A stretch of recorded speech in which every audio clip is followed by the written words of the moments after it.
Het julle kom hoor van die rot? Wie van julle was hier toe ons begin praat het van die rot? Hier's 'n paar van julle. So ek gaan so 'n bietjie verder praat vandag oor die rot.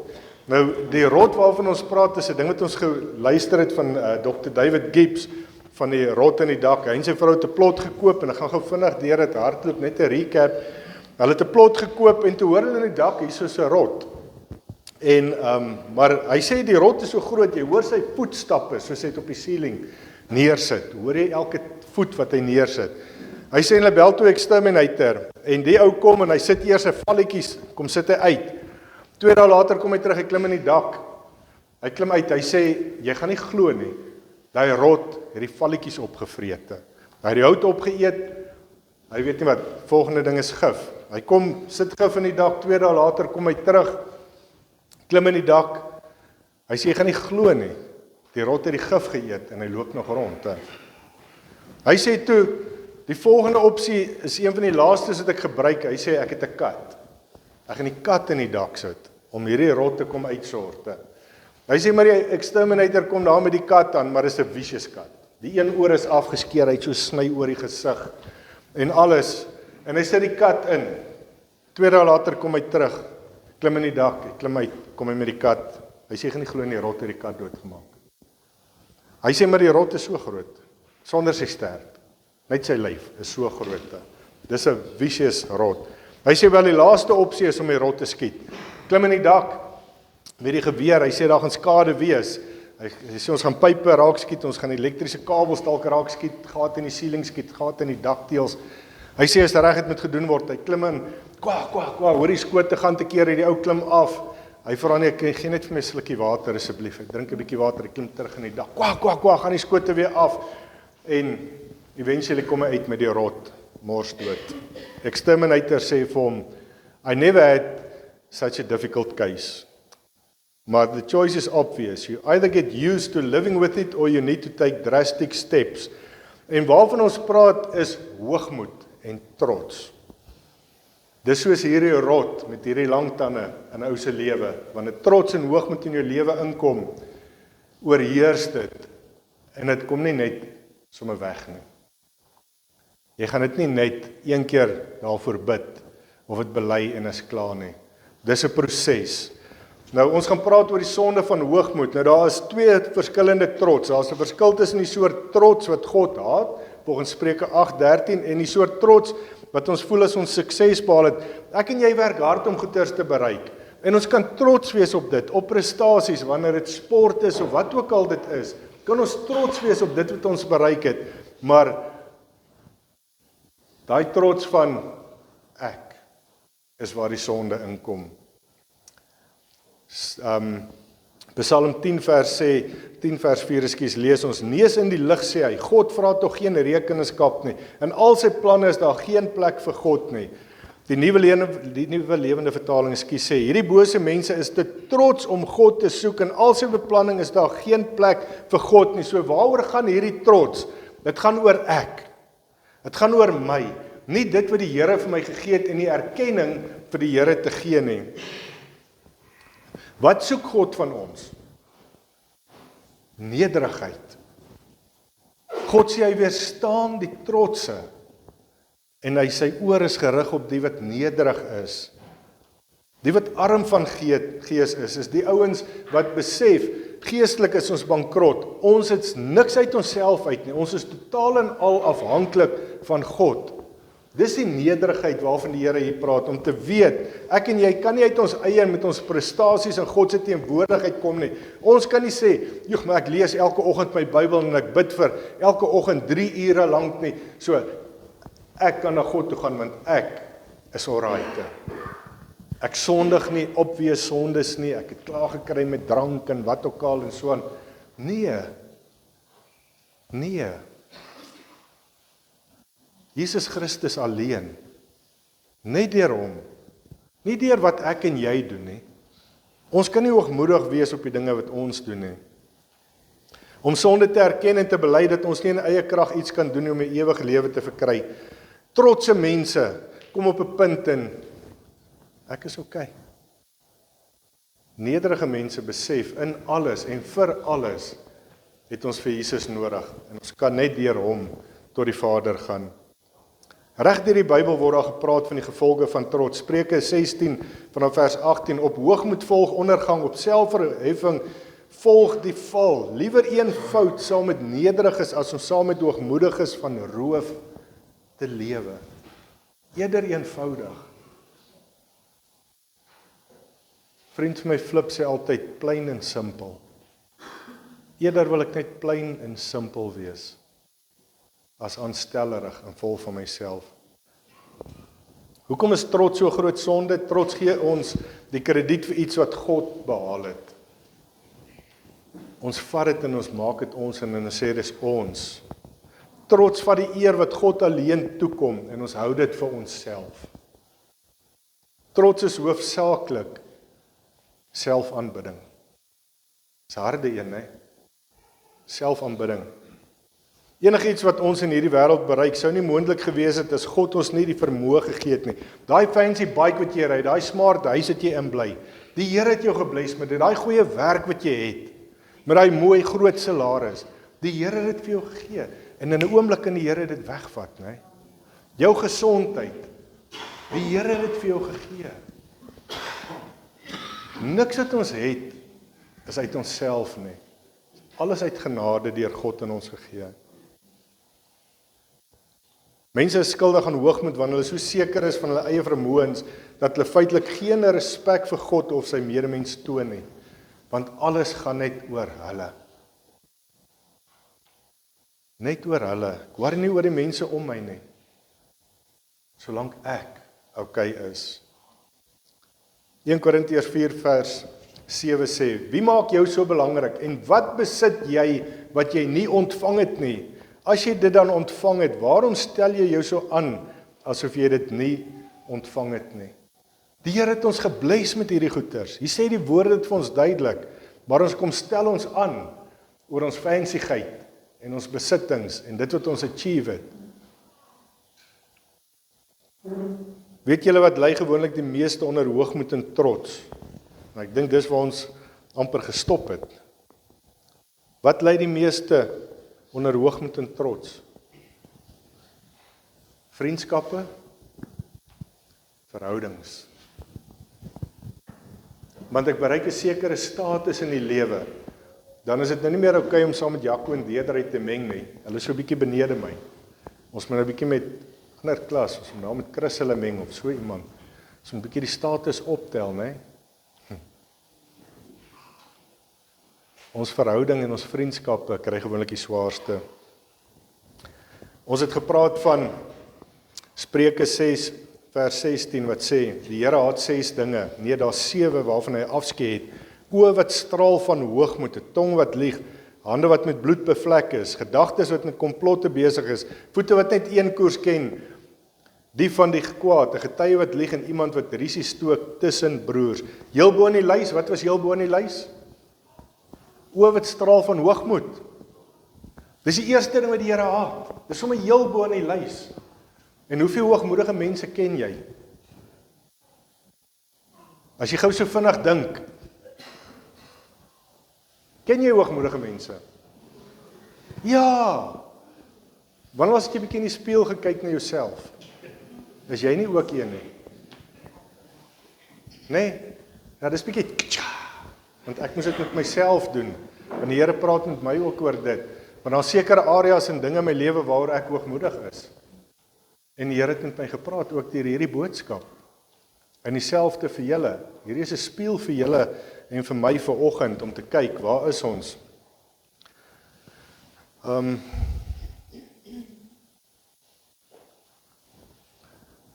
Toe het ons gepraat van Petrus, wat vir ons geskryf het,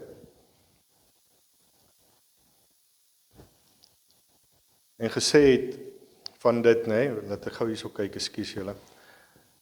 1 Petrus 5 vers 5, en julle jong manne, erken die gesag van die ouderlinge, trouens almal moet nederig mekaar se diens staan, want God is teen die wat te veel van homself dink, maar die wat besef hoe afhanklik hulle van hom is, aan hulle gee hy sy genade. Daarom word daarom klein onder die kragtige hand van God, en op sy tyd sal hy julle groot maak. Nou Petrus het uit ondervinding gepraat, want onthou julle, hoe het hy daar gestaan en gesê, Here, al los hulle almal u, ek sal dit nie doen nie. Lekker dik en vol van homself, né? En wat het gedoen? Toe hy aankraai, wat besef hy? Hy was hoogmoedig, maar hy het geval. 3 keer het hy Jesus verloon. Hy het selfs deur te vloek en te sweer ontken dat hy vir Jesus ooit geken het. Hoogmoed kom tot 'n val, né?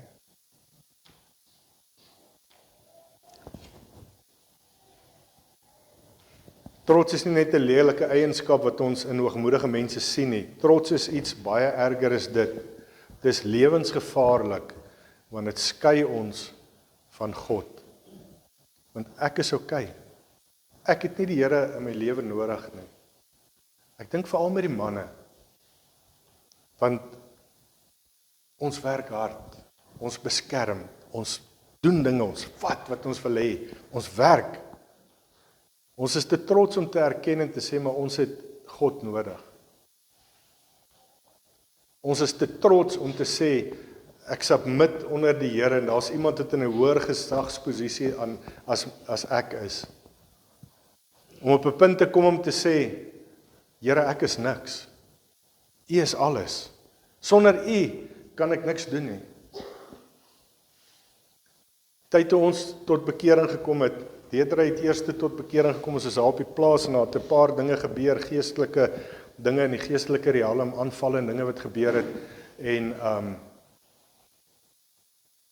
ons het hierdie goeters, het ek probeer veg. Ek weet niks van die geesteswêreld af nie. En ek het probeer om te bid en te beklei, en ek verstaan nie regtig die goeters nie. En een aand wat ons so gebid het die Here net op my hart gelê, jy is niks. En ek het besef, ek kan niks doen nie. Ek kan nie fisies my gesin beskerm. Ja, ek kan die gun uitdruk en 'n paar skote skiet, maar as die aanvalle oorweldigend, hoe gaan ek dit doen? Maar die ergste van alles, daardie aand het ek besef, ek kan my familie, my gesin, geestelik nie beskerm nie. En daardie aand het ek my hart vir die Here gegee en ek moes submit onder die Here om te sê, Here, hierso is my vrou, hierso is my kinders, hierso is ek, hierso is my lewe, hier's my alles. En daai aand het ek besef, ek is niks. En daar het my journey met die Here begin. En is moeilik vir ons as manne om op daai punt te kom om te besef, maar jy is niks. Dit wat jy het jy van die Here afgekry.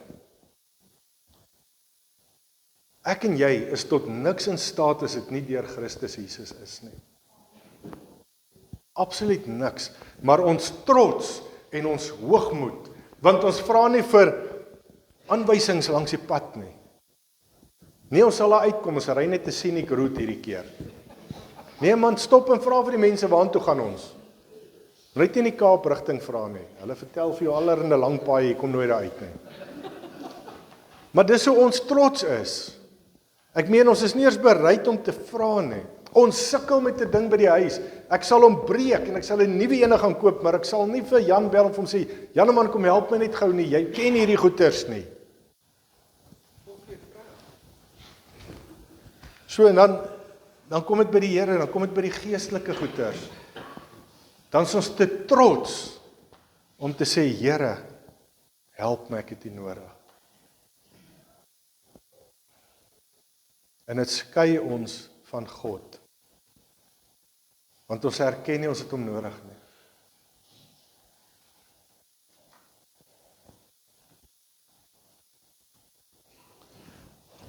Behalwe vir die hoogmoed wat ek dink, ek het God nie nodig nie. Waarop anders kan ek en jy hoogmoedig raak? Wat is daar nog? Ons is nou by deel 2 van die preek vandag. Simpel goedjies. Ons kinders en ons kleinkinders. Alhoewel ons kinders en ons kleinkinders hier in ons harte is, en ons is trots op hulle, moet ons ook weet waar die limit is. Ek weet vriende van ons, hulle het voor ons kleinkinders gehad. Gaan hulle kon aangaan oor hy kleinkinders. Hulle het so gespog oor hulle.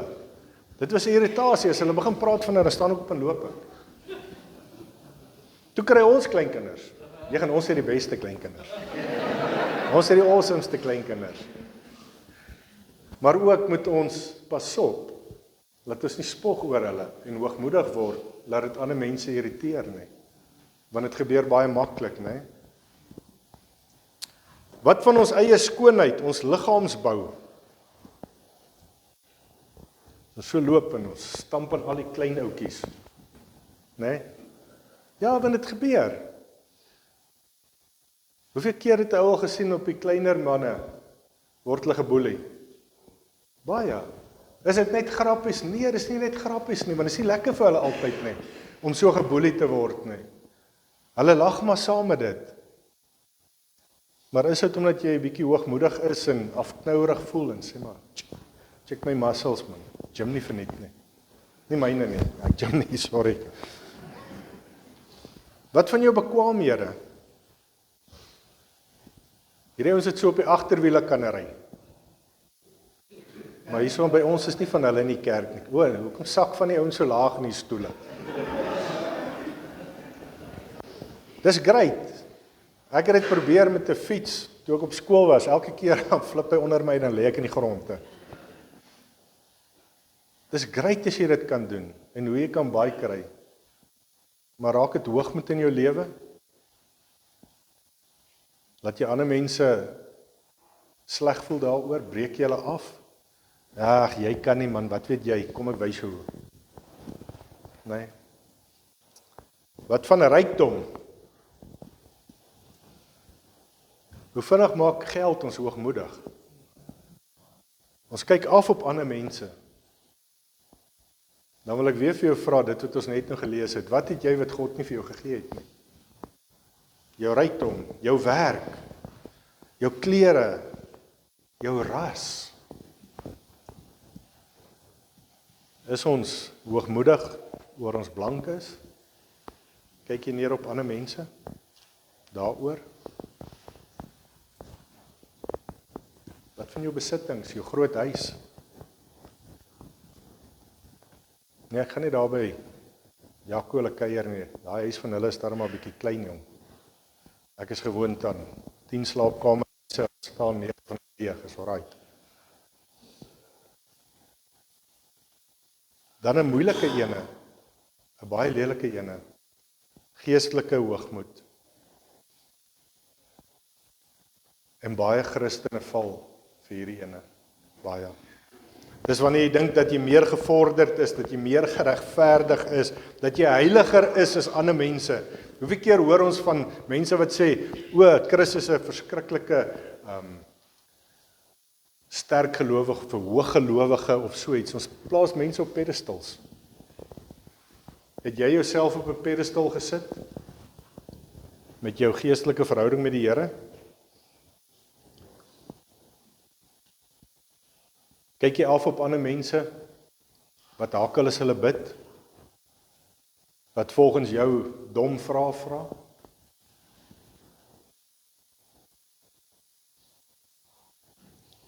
Die gevolge van geestelike hoogmoed is dat dit jou skei van God af. Want wanneer jy dink, ek is geestelik superieur, ek is sterker as iemand anderste, ek is beter as iemand anderste, ek preek nie vir net 5 mense nie, ek soek 'n kerk met 1000 mense byvoorbeeld, dan skei dit jou van God, want is trots. Die Here sê dit duidelik, hy skei ons. Dan is daar ook die risiko van oordeel en 'n gebrek aan liefde. Jy begin ander mense afkraak. Jy veroordeel. Jy hanteer hulle met minagting, want jy is nie daar waar ek is geestelik nie. Jy het nog 'n pad om te stap, boetie. En skielik staan ek hierso en ek begin die vingers wys. Mamma, nee, jy kan nie die Here op hierdie manier dien nie. Dis hoe jy dit moet doen. Quentin, jy kan nie so Bybel lees nie, dis hoe jy dit moet doen. Elkeen van ons het 'n unieke verhouding met God.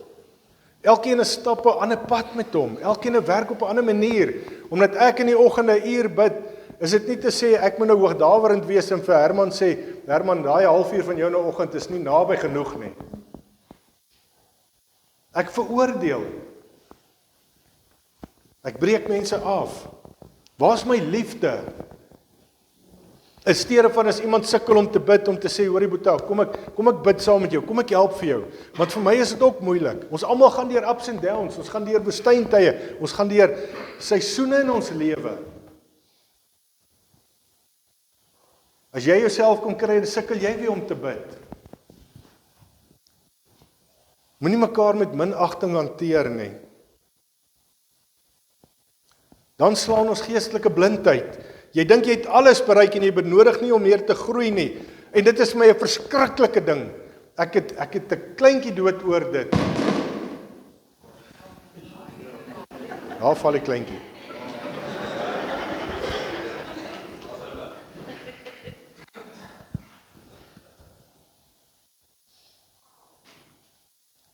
Ek en jy hou nooit op om te groei nie. Ons hou nooit op om te leer nie, maar jy kry hoeveel Christene wat dink hulle het ge-arrive. Wie dink jy is jy om te dink jy weet nou alles? Daar's die heeltyd verandering, daar's die heeltyd groei. Dis hoekom ons kursusse doen, hoekom ons ander boeke lees, want daar's die heeltyd dinge wat die Here vir ons wil leer, wat ons in moet groei, wat ons moet ontdek. Daar is nie 'n punt in Christendom om te sê I've arrived nie. Ons arrive wanneer ons vir Jesus aangeneem het, dan arrive ons in die koninkryk en ons word deel van God se koninkryk. Maar dis dit, en dan groei ons, dan sit 'n pad van heiligmaking. Dan kom die Here en hy sê, kry klaar met hierdie ding, kry klaar met hierdie ding, en hy druk die pitsweer een na die ander uit. Sodat ons kan heilig word soos dit hy is. En ons leer, ons hou aan leer. As hoeveel mense as ons kursusse aanbied, dan sê hulle, nee, weet jy wat, ek het dit al gedoen. Ek het iets soortgelyk gedoen 20 jaar terug. So, weet jy wat, hou julle daai goedjies. Ek myself, elke keer as ek die talent en die gawes kursus aanbied, dan leer ek iets nuut van myself. Ek het dit al gedoen 3 keer by vorige gemeente in Goeters, 2 keer, 3 keer. Ek het die kursus al aangebied seker 20 keer, nog elke keer leer ek iets. Daar is nie iets soos van, ek is nou volmaak en ek is volleerd en ek weet nou alles nie. Ons leer elke keer.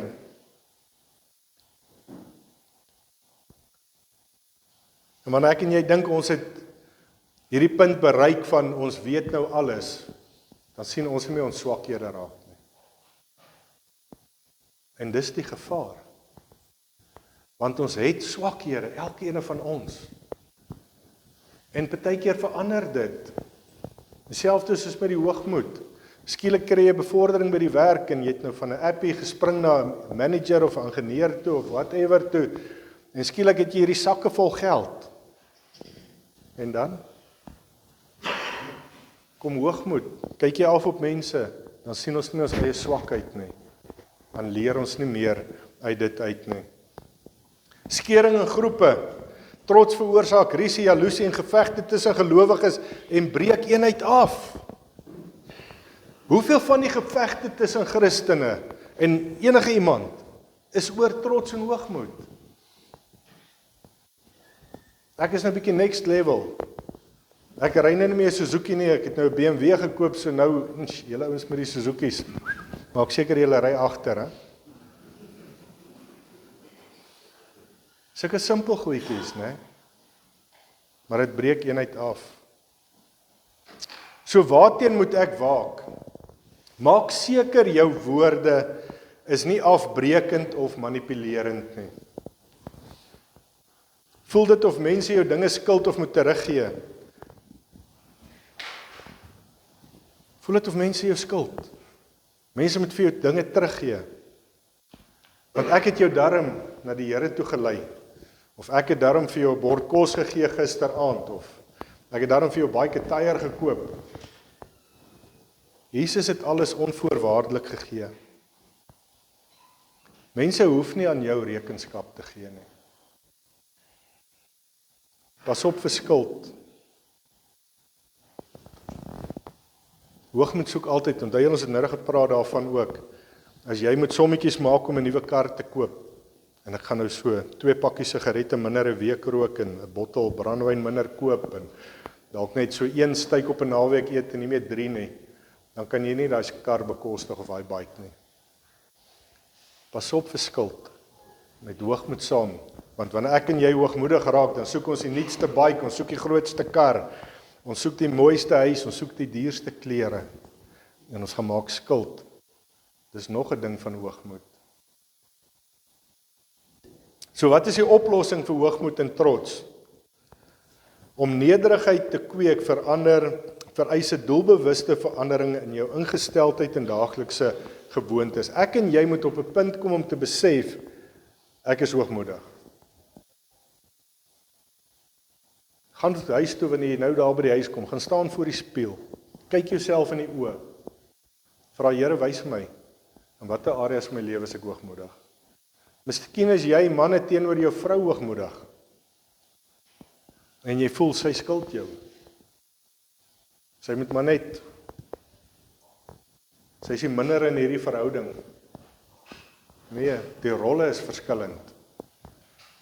Maar onthou, 'n vrou se waarde is dieselfde in 'n man as 'n man se in 'n God se oë. 'n Vrou is nie minderwaardig nie. Die rolle verskil. Die man is die hoof van die huis en die vrou onder hom.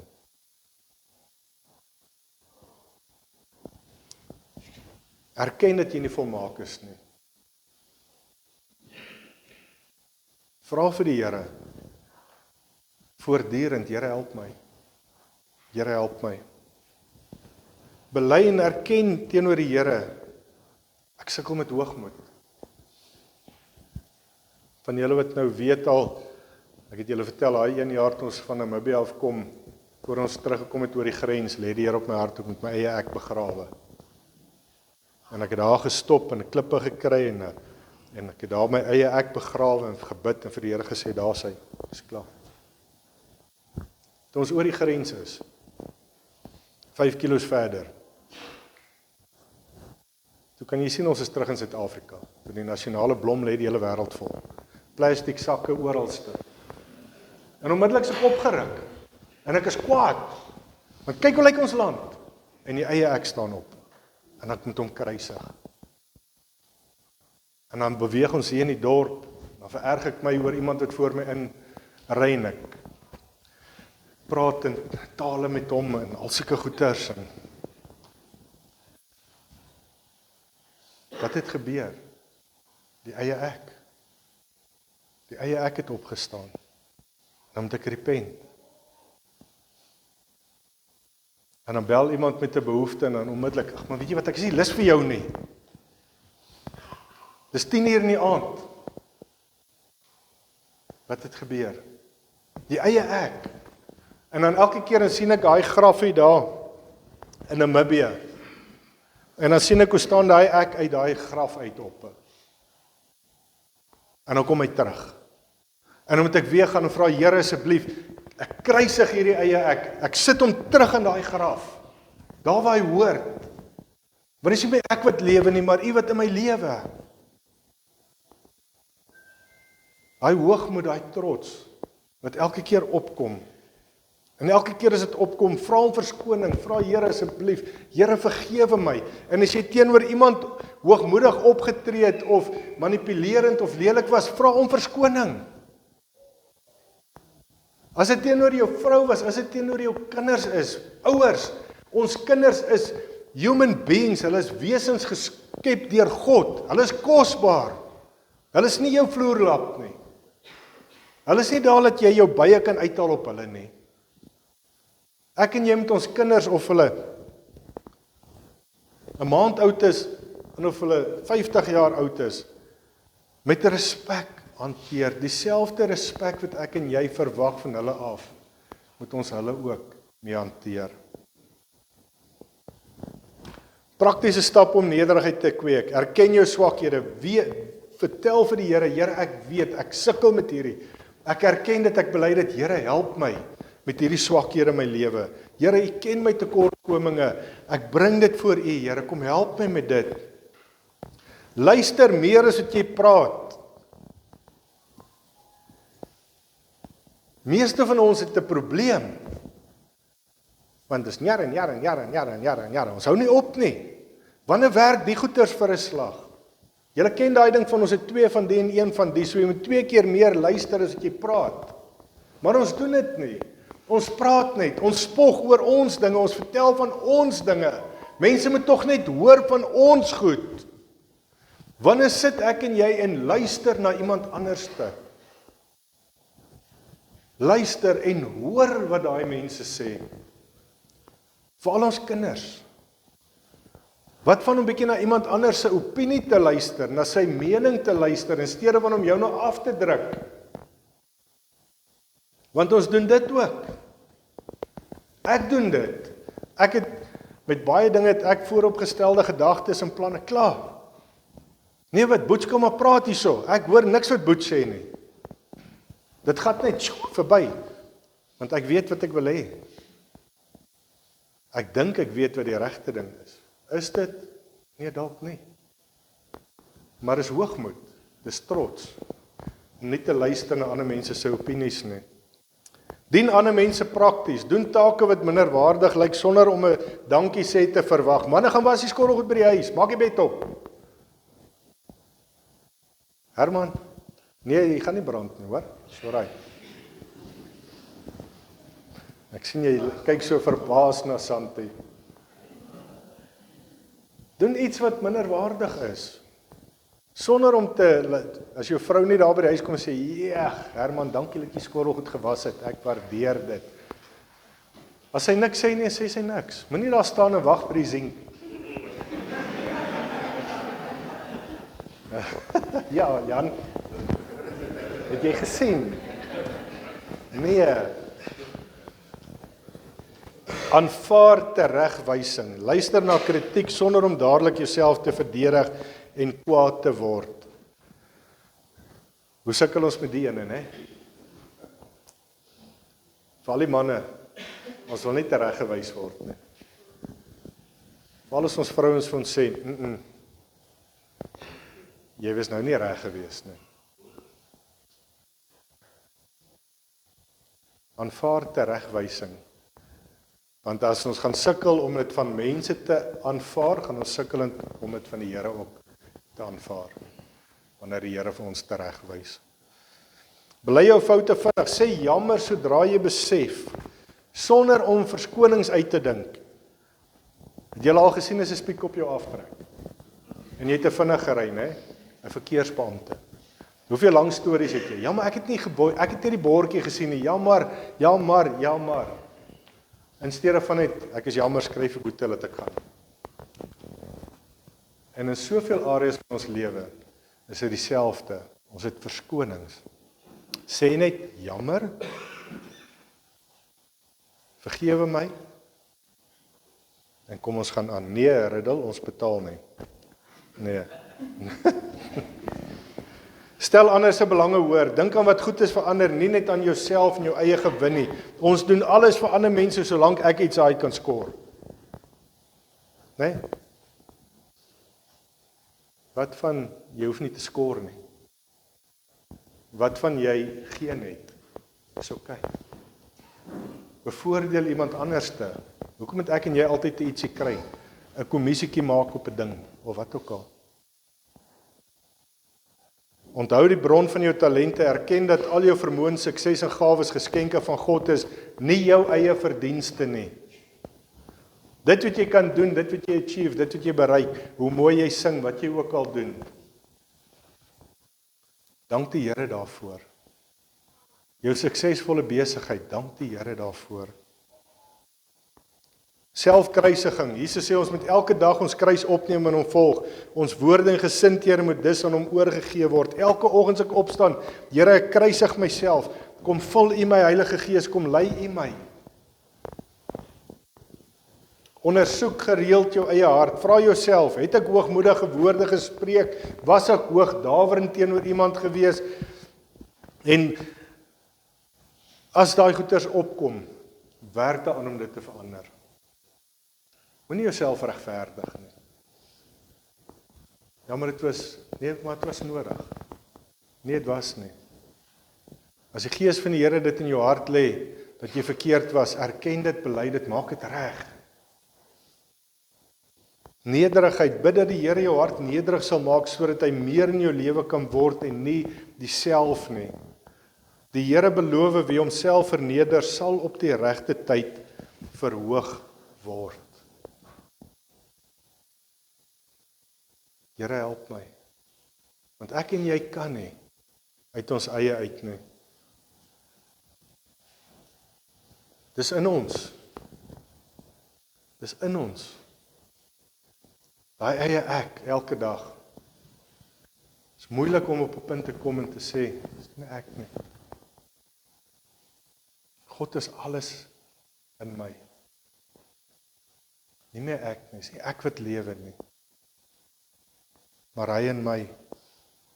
Trots kan jou lewe oorneem en stuk vir stuk verwoes. Dit kan soos daai groot rot word, met daai lang tande, en alles opvreet. Want wat daai ou gesê het ook in die begin, toe hulle gekyk het en hulle sien hierdie rot en hulle begin kyk, toe daai rot so van vertrek na vertrek, van kas na kas, hy het sulke gate gevreet, en dan het hy deur daai gate geklim na die volgende plek toe, en na die volgende plek, die volgende kamer toe, en skade gebring. En is dieselfde in ek en jy se lewe. Daai trots en daai hoogmoed begin in een areaatjie, en dan kom dit na 'n volgende een toe, en dit vreet in na die volgende een toe, en dit vreet in na die volgende een toe, tot jou hele huis vol skade is en stikkend word. So ek sluit af met hierdie. Onthou, die grootste persoon in God se koninkryk is die een wat so nederig soos 'n kind is. Die grootste persoon in God se koninkryk is die een wat so nederig soos 'n kind is. Amen. Baie dankie almagtige Vader. Dankie Here vir die genade en vir die guns in ons lewens. Dankie Here dat ons vanoggend net weer kon hoor dat ons onsself moet ondersoek, Here. En ek weet vir myself en dalk vir nog 'n paar mense is die spieël opgetel vanoggend en ons gaan moet kyk na trots en hoogmoed in ons lewens. Maar ons bely ook, Here, dat ons nie uit onsself hierdie dinge kan oorwin nie. En daarom vra ons in totale afhanklikheid vanoggend, Here, kom help vir ons. Help ons om hoogmoed en trots in ons lewens uit te dryf, Here, om klaar te kry met dit, om nederig soos kinders te wees, Here, om totaal en al afhanklik van U te wees, Here. Here, om vol liefde en omgee te kan lewe. Help ons om nederig te wees, Here. Here Jesus, U was vir ons die perfekte voorbeeld. Help vir ons om hierdie voorbeeld na te streef. Seën vir ons, Here, daar ons dan ook uit mekaar uitgaan. Seën die week wat vir ons voorlê, mag die hand van beskerming oor ons wees. Mag goedheid en guns ons vooruitgaan, maar ook, Here, mag ons sout en lig wees. Mag ons U verheerlik, mag ons U naam uitdra en mag U die lof en die eer kry vir ons lewens, omdat ons lewe in nederigheid en totale afhanklikheid van U. Ons vra hierdie dinge nie omdat ons dit verdien nie, ons vra hierdie dinge uit genade in Jesus naam. Amen. Musikante kom vorentoe, die res van julle kan opstaan en dan sluit ons lekker saam.